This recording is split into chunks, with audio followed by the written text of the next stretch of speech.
Hello. For my presentation, I decided to look into the British Union of Fascists.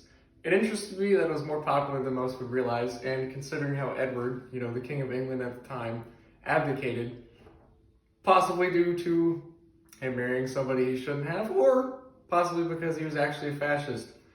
We'll never know if they knew that beforehand. But I was wondering, if the royal family was involved, how involved were the citizens? So the question I asked while looking into it was, what ways did the British Union of Fascists try to appeal to the common man? Oswald Mosley, the leader of the group, published newspapers throughout the history of the party. Black Shirt being the most popular was named the Patriotic Workers' Paper, and after they weren't allowed to wear black shirts for uniforms anymore, he renamed it Action. It's hard to find stuff on that unless you just search in the archives, but as we know, Lord Rothermere, the leader of the Daily Mail, was prime supporter of the fascists, and he did publish multiple articles, the most famous being Hurrah for the Black Shirts, so I'd like to discuss that. Describing the meaning of fascism, he says, "It stands in every country for the party of youth. It represents the effort of the younger generation to put new life into out-of-date political systems."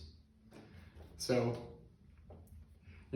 basically, most fascists or populists, anybody in that vein of politics, they always try to find the other and, say, oh, this is what's causing the problems and place blame to gain support for their actions. So at this point, their version of it, the other was old people, which is interesting. It's not usually how it would be.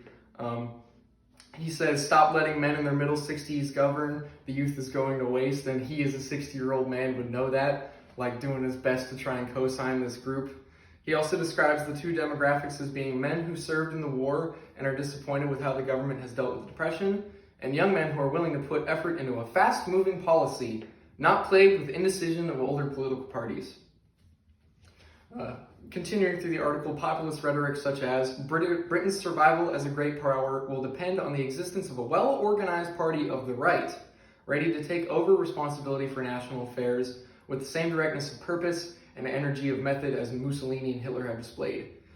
And that comes right after he basically says that the coalition government is a farce and that by coming together they aren't doing as much.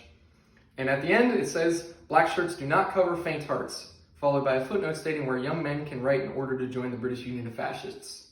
So overall, I think it says a lot culturally that the leader of the Daily Mail was publishing a recruiting call for fascists, And obviously we know since the Battle of Cable Street that this didn't last for very long. Within a couple of years, the movement had died out and people were starting to get mad. But good to know that they did burn this headline in the streets at the time. It wasn't totally popular. It's not like everybody got sucked into it.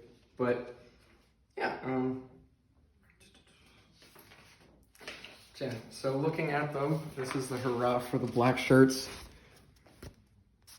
And I didn't find the full paper, but this is Oswald Mosley's paper, and I found it very interesting that he says drastic action or disaster, because most of the rhetoric, not only is it anti-old people in the government, it's also they aren't moving fast enough. So it really is a call to arms if you think about it, which is, I don't know, I think pretty absurd. You wouldn't see somebody like Anderson Cooper having a rallying call for, white supremacists or QAnon these days, but to me, that's pretty much the equivalent of that this happened, so, thank you.